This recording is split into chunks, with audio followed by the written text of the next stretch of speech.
Cinderella का जादुई आम का पेड़।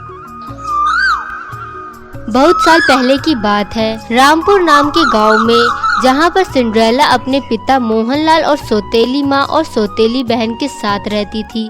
सिंड्रेला के पिता मोहनलाल पेशे से एक मछुआरे थे। वह मछली पकड़ने का काम करते थे। उसी से उनके घर का गुजारा चल रहा था। पहली पत्नी के गुजर जाने के बाद उन्होंने मीनाक्षी नाम की एक औरत से दूसरी शादी कर ली। मीनाक्षी की पहले से ही एक बेटी थी जिसका नाम गौरी था। मीनाक्षी और गौरी सिंड्रेला को बिल्कुल पसंद नहीं करते थे। सारे दिन वो सिंड्रेला से काम करवाती रहती थी। फिर एक दिन, सिंड्रेला मुझे एक गिलास पानी देना।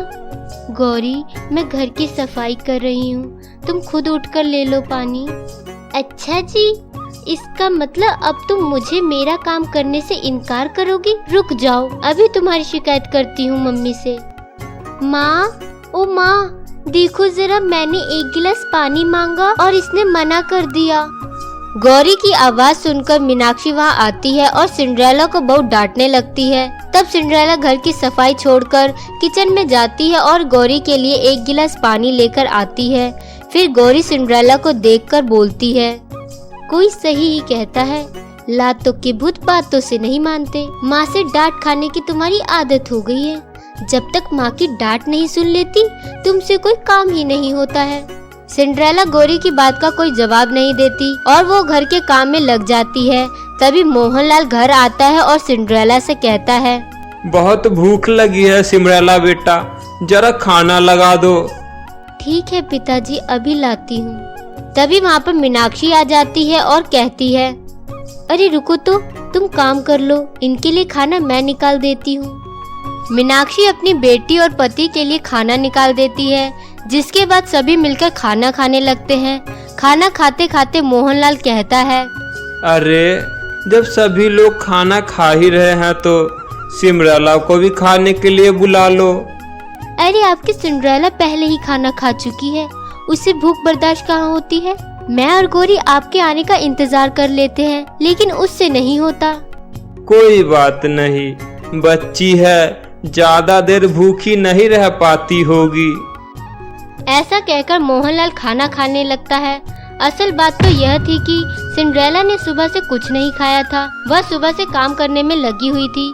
जैसे ही मोहनलाल खाना खाकर दोबारा काम पर चला जाता है, मीनाक्षी सिंड्रेला को डांट लगाने लगती है, जिसमें सिंड्रेला हर रोज पानी डाला करती थी, जिस कारण कुछ देर के लिए वहाँ की जमीन गीली हो जाती थी।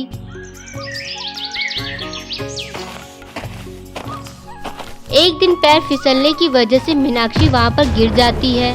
हे भगवान, ये लड़की यहाँ की जमीन गीली ही रखती है। इस सिंड्रेला की बच्ची को तो मैं अभी बताती हूँ। सिंड्रेला मीनाक्षी के चिल्लाने की आवाज सुनकर बाहर आती है। माँ, क्या हुआ माँ? आप ठीक तो है ना? आपको कहीं ज्यादा चोट तो नहीं आई? गुस्से में मीनाक्षी सिंड्रेला को धक्का दे देती है, जिससे सिंड्रेला गिर जाती है। तभी वहाँ पर मोहनलाल आ जाता है और कहता है, अरे तुम देखकर नहीं जाती हो क्या? गलती तो तुम खुद करती हो और बेचारी बच्ची को सजा देती हो। आप तो चुप ही रहिए, बस इसकी तरफदारी ही करते रहते हो। अभी तो मैं गिरी हूँ, लेकिन आपको इसकी कोई फिक्र नहीं है। एक आम का पेड़ लगा था। मीनाक्षी की बात सुनकर मोहनलाल चुपचाप वहाँ से चला जाता है। इसी तरह कुछ दिन बीत जाते हैं। मीनाक्षी सिंड्रेला को आम के पेड़ में पानी डालने नहीं दे रही थी। तो एक दिन सिंड्रेला सोचती है, कितने दिनों से मैंने इस आम के पेड़ को पानी नहीं दिया है। देखो तो जरा कैसे मुरझा गया है। ऐसा करती हूँ, अब चोरी छुपे पेड़ में थोड़ा सा पानी डाल देती हूँ। सिंड्रेला आम के पेड़ में पानी डालने लगती है। तभी उसकी नजर एक आम पर जाती है जो पका हुआ था। अरे वाह, ये तो पका हुआ है, जरूर ये आम बहुत मीठा होगा। सिंड्रेला उस आम को तोड़ लेती है और घर के अंदर जाने लगती है। तभी गौरी उसका रास्ता रोकते हुए कहती है, अरे वाह, ये आम कितना बढ़िया लग रहा है। तू क्या करेगी? आम मुझे दे दे। ऐसा कहकर वो आम गौरी सिंड्रेला के हाथों से छीन लेती है और अंदर चली जाती है। वो जैसे ही आम खाने के लिए काटती है, उसके अंदर से कीड़े निकलने लगते हैं। इसलिए गौरी वो आम सिंड्रेला के आगे फेंक देती है और कहती है, ये ले अपना आम, मुझे नहीं खाना, तू ही खा ले। सिंड्रेला उस आम को उठाकर बाहर फेंक देती है। इस तरह वो दोनों माँ बेटी मिलकर उसे बहुत परेशान करती हैं। एक दिन गांव के जमींदार के घर पर बहुत बड़ी पार्टी थी, जहाँ पर बहुत बड़े बड़े लोग आने वाले थे। शोभा ने गांव के सभी लोगों को अपने जश्न में बुलाया था। मोहनलाल भी अपनी पत्नी और बेटियों के साथ जाने के लिए तैयार हो रहा था, लेकिन मीनाक्षी नहीं चाहती थी कि वहाँ पर उनके साथ सिंड्रेला भी जाए। वह अपनी बेटी से कहती है, मैं नहीं चाहती कि ये सिंड्रेला की बच्ची वहाँ जाए। बेटी कुछ ऐसा करो कि उसके बाप को भी पता भी न चले और इससे पीछा भी छूट जाए। उसकी चिंता मेरे ऊपर छोड़ दो माँ, आपकी बेटी बहुत समझदार है, मैं सब संभाल लूंगी। उसके पास एक ही ड्रेस है ना? हाँ, बस फिर उसे जश्न में जाने से रोकना बहुत आसान है। ऐसा सोचकर गौरी सिंड्रेला के पास जाती है और बोलती है, सिंड्रेला देखो ना, हमें जश्न में जाना है और मेरे सर में दर्द हो रहा है, प्लीज एक कप चाय बना दो। अभी बना देती हूँ गौरी, तुम चिंता मत करो। सिंड्रेला गौरी के लिए चाय बनाकर लाती है। गौरी चाय का कप सिंड्रेला के कपड़ों पर गिरा देती है, जिसके कारण सिंड्रेला के सारे कपड़े गंदे हो जाते हैं। तुम्हारे कपड़े गंदे हो गए? तुम्हारे पास तो एक ही अच्छे कपड़े थे ना, अब तुम जश्न में कैसे जाओगी? सिंड्रेला बहुत उदास हो जाती है। उसके पास एक ही नए कपड़े थे जो गौरी ने खराब कर दिए थे। वो जश्न में जाने के लिए खुद ही मना कर देती है, लेकिन उसका जाने का बहुत मन था। मीनाक्षी, गौरी और मोहनलाल जश्न में चले जाते हैं। घर में बैठकर सिंड्रेला बहुत रो रही थी। फिर सिंड्रेला उस आम के पेड़ के पास जाती है और उसे अपने दिल की बातें बताने लगती है। तभी आम के पेड़ से आवाज आती है, तुम रोना बंद करो। अचानक से किसी की आवाज सुनकर सिंड्रेला डर जाती है। कौन है यहाँ?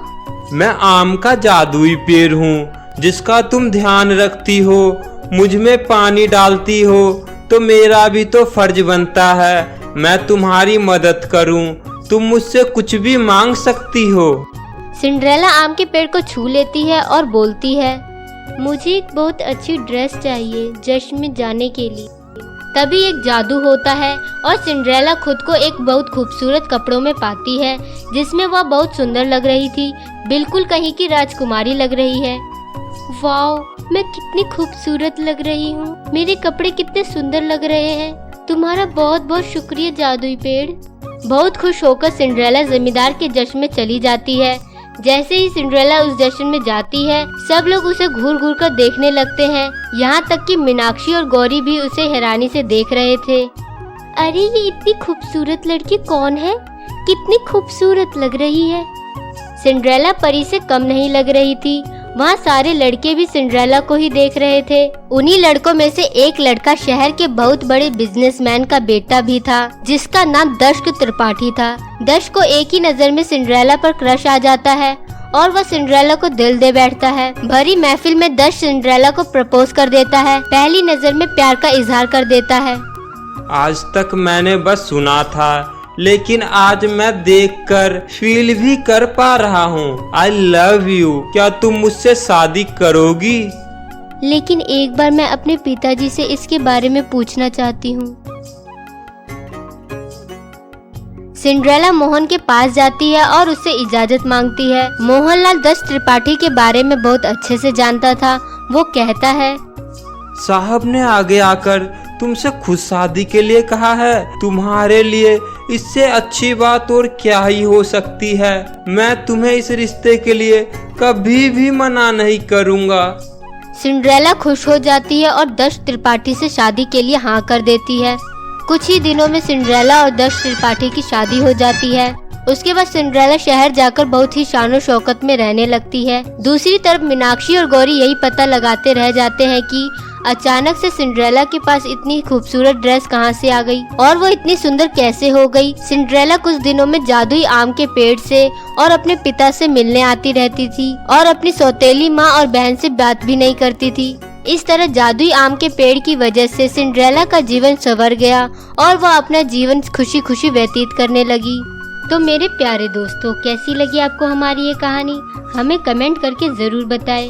कहानी अच्छी लगी हो तो इसे अपने दोस्तों के साथ जरूर शेयर करें। और हाँ दोस्तों, आपने अभी तक हमारे चैनल जादुई ट्यून को सब्सक्राइब नहीं किया है तो जल्दी से नीचे लाल बटन दबाकर अभी सब्सक्राइब कर ले और बेल आइकन दबाना ना भूले, तो मिलते हैं आप सभी से फिर एक और मजेदार कहानी के साथ।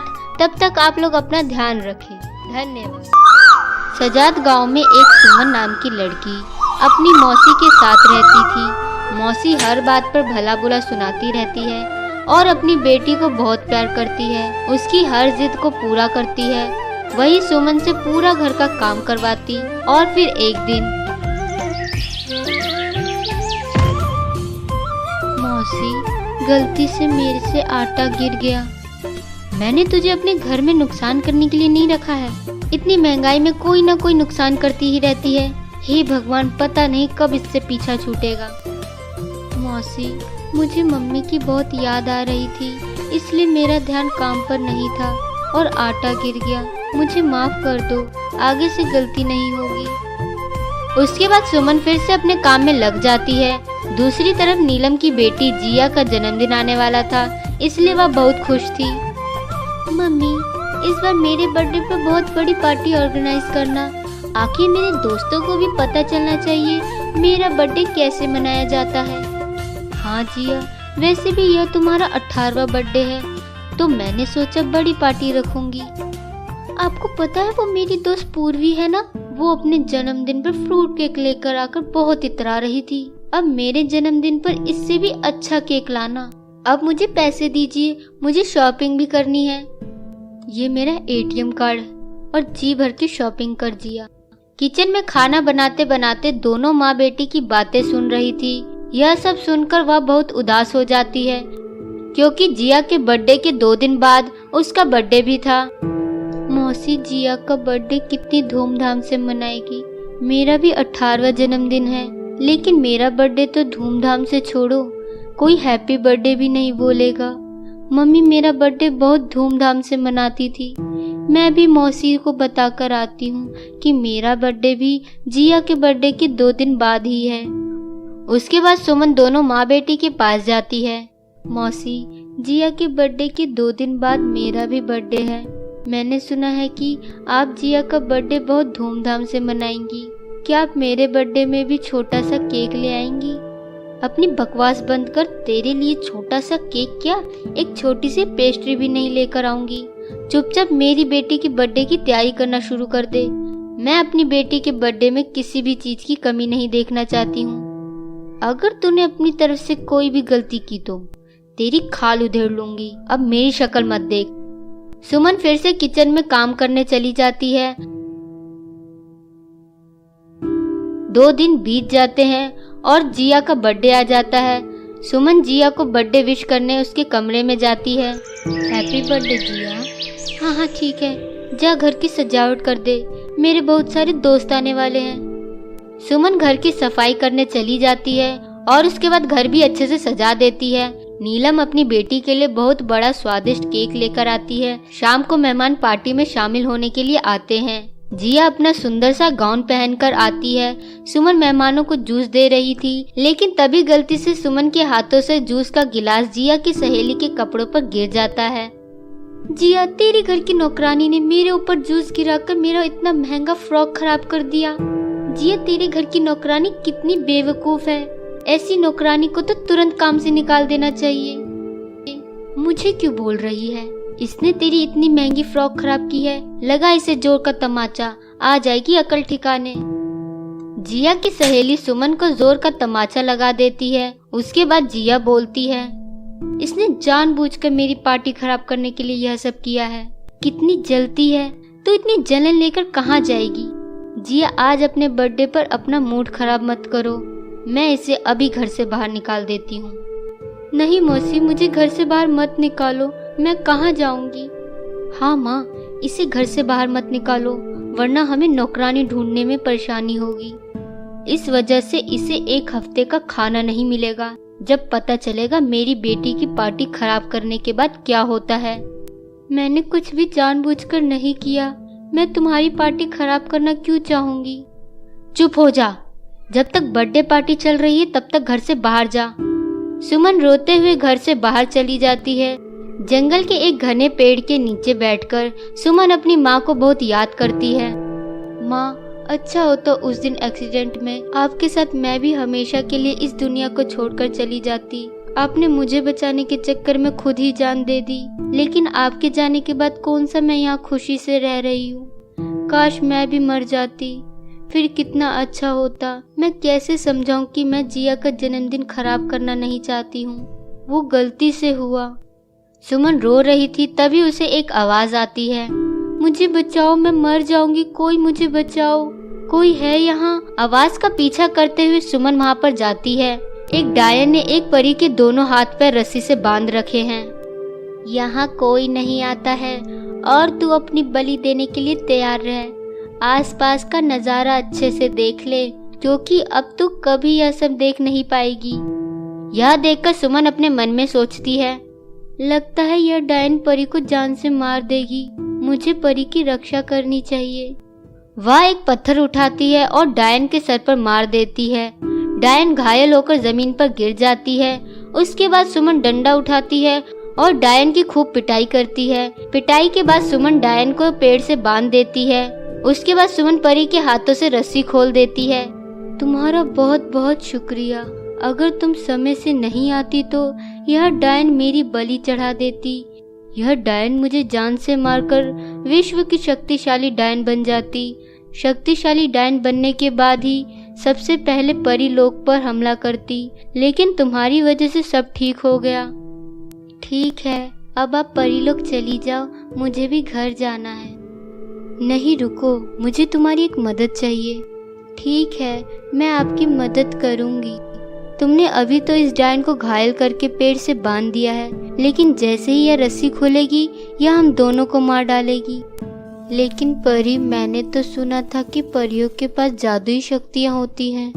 हाँ, मेरे पास भी है, लेकिन इसने मेरे दोनों हाथ बांधकर मेरी सारी शक्तियाँ ले ली और इसे जादुई सोने या चांदी के बड़े केक में से किसी एक घर में रख दिया। कल मेरा जन्मदिन है, अगर मैं अपने जन्मदिन से पहले इस डायन को खत्म नहीं करूंगी तो मैं कभी परीलोक वापस नहीं जा पाऊंगी, क्योंकि रानी परी ने मुझे इस डायन का खात्मा करने के लिए भेजा है और उन्होंने मुझे बोला है कि अगर मैंने ऐसा नहीं किया तो वह कभी मुझे परीलोक में नहीं आने देगी। क्या तुम मेरी जादुई शक्तियाँ लाने में मदद करोगी? हाँ, मैं आपकी मदद जरूर करूंगी, लेकिन जादुई सोने और चांदी के बड़े केक का घर कहाँ है? यहाँ से थोड़ा आगे जाकर तुम्हें एक गुफा मिलेगी। उसी गुफा के पीछे डायन ने सोने और चांदी के बर्थडे केक का घर बना रखा है। सुमन सोने और चांदी के बर्थडे केक का घर ढूंढने निकल पड़ती है। थोड़ी देर चलने के बाद उसे गुफा नजर आती है। लगता है यह वही गुफा है जिसके बारे में परी बता रही थी। इसी गुफा के पीछे की तरफ सोने और चांदी के बर्थडे केक का घर होगा। इसके बाद सुमन आगे बढ़ती है और उसे सोने और चांदी के बर्थडे केक का घर नजर आ जाता है। सोने और चांदी के बर्थडे केक के घर के पास बहुत सारे सोने के सिक्के और गहने रखे हुए थे। यहाँ तो बहुत सारे सोने के सिक्के और गहने हैं, लेकिन मैं यहाँ जो लेने आई हूँ वही लेकर जाऊंगी। तभी चांदी के बर्थडे केक का घर बोलता है, सुमन, परी रानी ने यह शर्त रखी है, तुम मुझे अपने साथ लेकर चलो। सुमन चांदी के बर्थडे केक का घर अपने साथ लेकर चली जाती है। थोड़ी देर बाद सुमन चांदी के बर्थडे केक का घर लेकर परी के पास पहुंच जाती है। उसी वक्त परी चांदी के केक के घर के अंदर जाती है और उसके बाद उसकी सारी जादुई शक्तियाँ उसके पास वापस आ जाती है। तुम्हारा एक बार फिर से शुक्रिया, तुम्हारी वजह से मेरी जादुई शक्तियाँ वापस आ गई। अब मैं इस डायन का विश्व की सबसे शक्तिशाली डायन बनने का सपना चकनाचूर कर दूंगी। इसके बाद परी अपनी जादुई छड़ी घुमाती है और डायन का शरीर राख में बदल जाता है। सुमन, मैंने डायन का खात्मा हमेशा के लिए कर दिया है। अब ये चांदी के घर का केक तुम्हारा हुआ। यह जादुई है, इसलिए तुम इससे जो मांगोगी ये तुम्हें देगा। सच में परी, अब मुझे मौसी और जिया का अत्याचार नहीं सहना पड़ेगा। मैं आज से ही चांदी के केक के घर के अंदर रहना शुरू कर दूंगी। कुछ देर तक परी और सुमन बातें करते हैं और उसके बाद परी परीलोक वापस चली जाती है। सुमन जादुई केक के घर के अंदर रहना शुरू कर देती है। कुछ दिन बीतते ही सुमन जादुई चांदी के केक के घर की मदद से बहुत अमीर हो जाती है। सुमन हर महीने बहुत सारे पैसे अनाथ आश्रम और वृद्ध आश्रम में दान कर देती थी। इस वजह से सुमन चारों तरफ लोकप्रिय हो जाती है। तभी एक दिन जिया की वह सहेली जिसने सुमन को तमाचा मारा था, उसे उसकी मम्मी से सुमन के बारे में पता चलता है। वह उसी वक्त जिया को फोन करती है। अरे जिया, तेरी नौकरानी तो बहुत खुशहाल जिंदगी जी रही है, इतनी अमीर हो गई है कि बहुत सारे पैसे दान कर देती है। मुझे लगता है तो उसकी अमीरी के सामने तो टिक भी नहीं पाएगी। इतना बोलकर फोन रख देती है। जिया उसी वक्त अपनी माँ के पास जाती है।